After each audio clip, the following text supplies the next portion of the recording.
Welcome to the social media.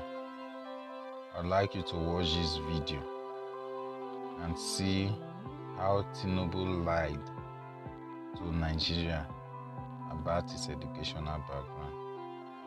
Every lies Tinubu have told Nigeria has been brought out to light.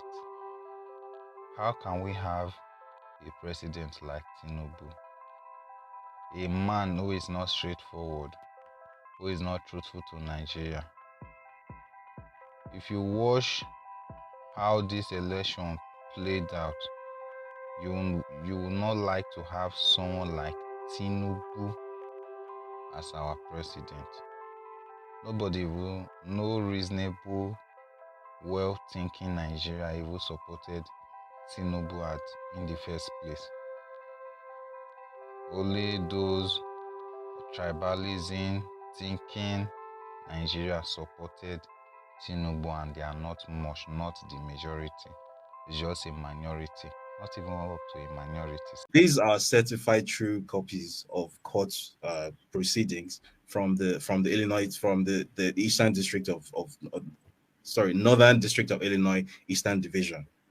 So, and by the way, I'm not the only one who has got hold of a copy of these documents. Literally anyone can walk into the courthouse. You pay, I think, a $30 fee, and you get it in 15 minutes. It's not a particularly difficult thing to get hold of. So anyone who hasn't actually read these documents, I'd advise them to basically just read. You don't have to take my word or anybody's word for it. You don't have to listen to what anybody is saying was in the documents. You can just read them for yourself because it's English. It's not particularly difficult to understand. What is contained in those documents is prima facie evidence, because this is about 51 pages worth of testimony from federal agents, by the way. And there was extensive investigation. There's an extensive deposition that was put down that shows without a shadow of doubt that over $1.4 million worth of money that was linked to heroin trafficking was found in Tinubu's accounts. Bear in mind, at the time, he was an accountant with a stated income of $2,400 a month with no other source of income by his own statement, by his own admission. So it is mathematically impossible for someone earning $28,800 a year to have millions of dollars in the bank and have no explanation for it. And the feds were able to credibly link this money to heroin trafficking. So, for example, some of the accounts that this money was discovered in, the addresses used to open these accounts, the address used to open these accounts was the same address that was shared by these two drug dealers, Abiodun Agbele and Moise Akonde. And in fact, Tinubu's wife, Oluremi, actually opened a joint account with Akonde's wife, Audrey.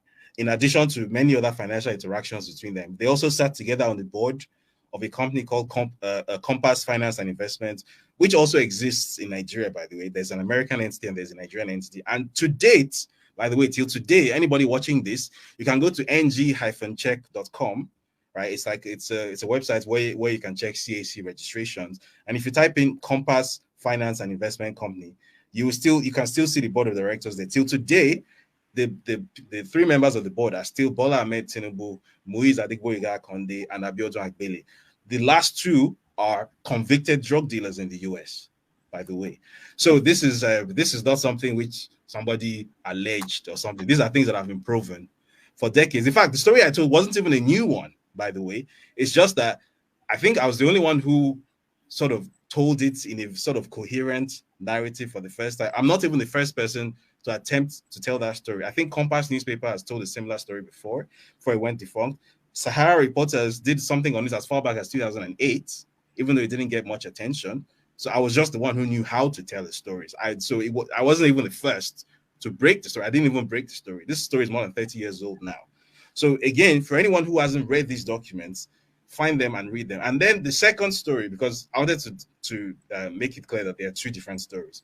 The drug story is one, and then the certificates and perjury story is a different one, which came out this week. Now, that story is based on the deposition, the INEC EC9 deposition, the declaration that Bola Tinubu submitted to the Independent National Electoral Commission. Bear in mind that this is a sworn statement. It's an affidavit. So basically, if you lie on this statement, you are committing perjury, which is a criminal offense. Now, on this statement, the date of birth that he gave, the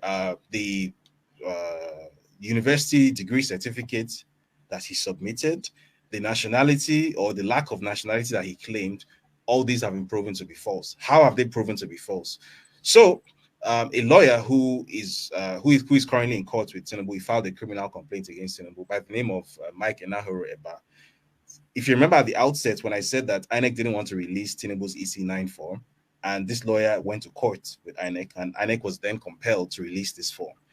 After getting hold of this form and seeing what was written on it, this lawyer then contacted his colleagues in Chicago, a law firm called Leahy, Eisenberg, and Frankel, and briefed them, retained them to basically do an investigation on these records as stated on the form. So this law firm sent out subpoenas to Deloitte LLP, which is a consulting company that Tinubu claims to have worked for, sent out a subpoena to Chicago State University, which Tinubu claims to have graduated from, and to Richard Daley College, also in Chicago, where Tinubu claims to have gone. And I think also to Anderson Tax, because Tinubu has also claimed to have worked at Arthur Anderson previously before it went defunct. And for the benefit of those viewing who don't know what a subpoena is basically it's a court document. It's a legal document which is issued under the authority of a court, and it compels the recipient of this document to release all information regarding to whatever topic or individual or subject is written on the subpoena. So the subpoena that went to Deloitte, the subpoena went out on September 16. The response came back September 22. And the response simply said, we don't know this guy. We don't have any records for Ebola Ahmed Tinubu. No employment records for him. He has never worked for us. The subpoena that went to Anderson Tax, we didn't get a response, at least not yet. The subpoena that went to Chicago State University, we got a voluminous response. Basically, all their records, everything that had to do with the person they had on file called Bola A. Tinubu. And this was where it got very interesting, because there is prima facie evidence from the records that they submitted showing that the person they admitted called Bola A. Tinubu is not the person that we know of today as Bola Ahmed Tinubu. First of all, people have names, similar names, probably. Yes, in fact, apart from No, Adam, I'm just trying to talk to David. What about that? Maybe somebody has the same name. We have to get through the case details. So, on the admissions documents, the transcript results from Richard J. Daley College, which was then known as Southwest College. The person known as Bola A. Tinubu, who applied for admission to Chicago State University, was female. It's written very clearly there, sex F. So that's one thing. Secondly, the date of birth of this person was 1952. Tinubu's stated date of birth, according to his INEC EC9 form, was 1954. So different dates of birth, different genders. And then possibly the biggest smoking gun of all, the actual degree certificates which Tinubu submitted to INEC versus the degree certificates which Chicago State University sent in response to the subpoena are two completely different documents. So the degree certificate subpoena from Chicago, bear in mind that this is a certificate which is a direct and exact reproduction of the original degree certificate that was issued to Bola A. Tinubu, right? It's an exact reprint of the certificate that was initially issued. So any certificate purporting to be that certificate should look the exact same as that certificate.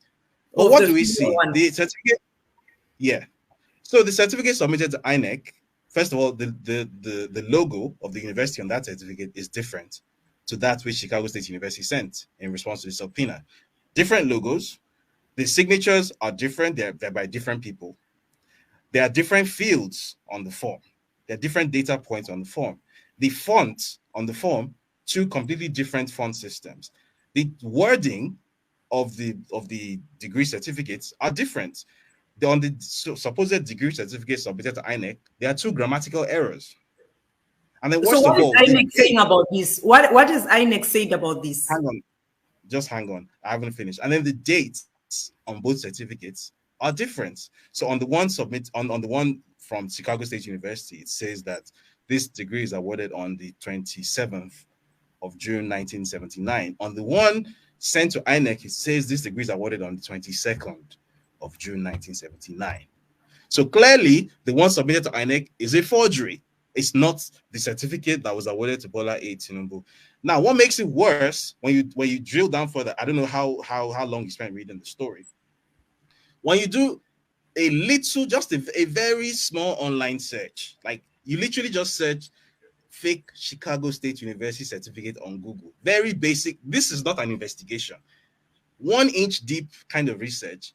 You come across a repository on a website called Pinterest. I'm sure you know what Pinterest is. And you find a picture repository belonging to a platform called diplomamakers.com.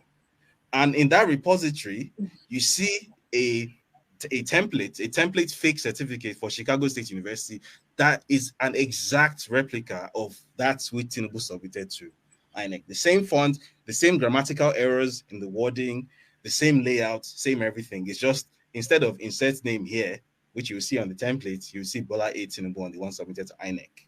And that. So clearly, Bola Tinubu or somebody working for Bola Tinubu went and used a service called diplomamakers.com, which makes fake degree certificates, printed out a fake degree certificate purported to be from Chicago State University for reasons best known to him, and sent this into INEC. Now you asked, what is INEC doing about this?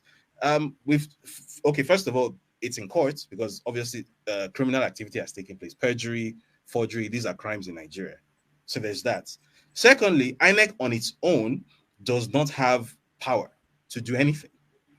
And I'll explain what I mean by that. Now, under the electoral law, the only people who can go to court to try to get Tinubu disqualified as it stands now are fellow contestants. So either a contestant from another party or somebody who contested the APC presidential primaries with him.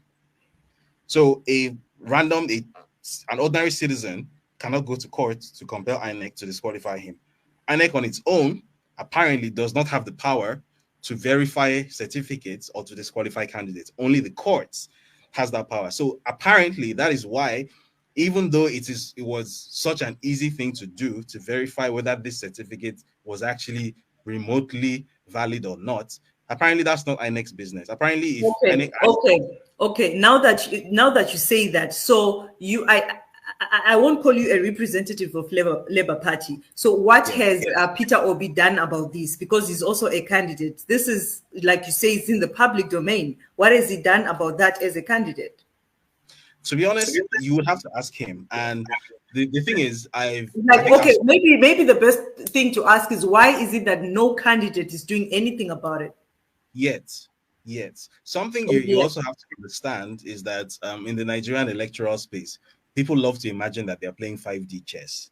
So I've heard, for example, that some candidates believe that the best time to take that legal action is not now, that the best time is after the election, because under the electoral law, if a candidate should actually win the election and then it emerges that they committed perjury on their EC9, they will get disqualified, and the person that came second in that election gets declared the winner.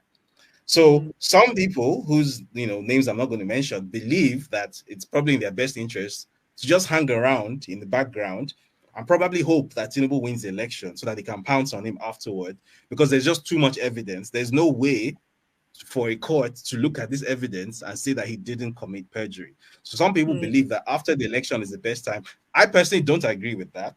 I personally think that a Nigerian court that is under the control or is about to be under the control of someone like Tinubu isn't really to be trusted. That's my personal belief. I'm not convinced that the courts will make the right decision then, even if that's what they're supposed to do by law. And I think we've seen enough examples of this in Nigeria to know that the legal system doesn't always work the way it's supposed to. But that's why some candidates are choosing to hang back. Some other candidates are planning to take legal action now.